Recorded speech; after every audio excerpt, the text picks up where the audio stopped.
idol, luluto po kami ng aming ulam. Ito po mga idol, oh, 4 na baga-baga at isang tagutungan. Sasabawan po namin. At mayroon ding mga tingag. Yan. Ito po. Sasabawan po namin mga idol. Napakasarap po nito. Lalagyan namin ng iba.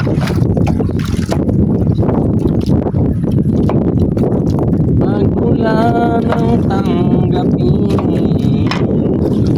Bang. Lagyan na rin namin ng asin. At saka bitsin. Masarap na ulam. Tsaka sisindihan ko na po yung aming diesel.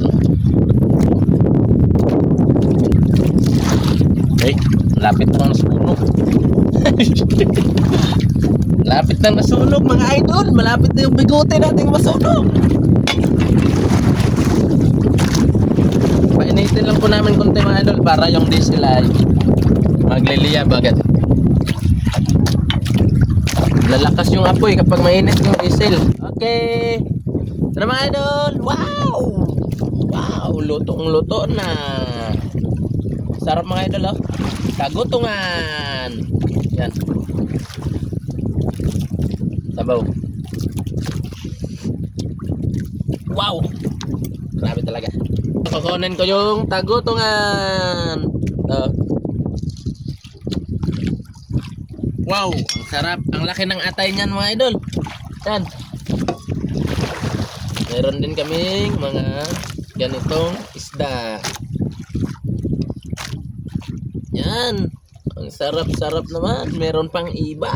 Yay. Tara, mga idol, kain po tayo. Yan po ulam mo. Shoutout mga idol. Tara, kain. Ang sarap ng ulam namin. Lord, maraming salamat po sa grasya ngayong araw. Sana po palagi. Maraming salamat sa mga blessing na binibigay mo, Lord. Amen. Tara, mga idol, kain tayo.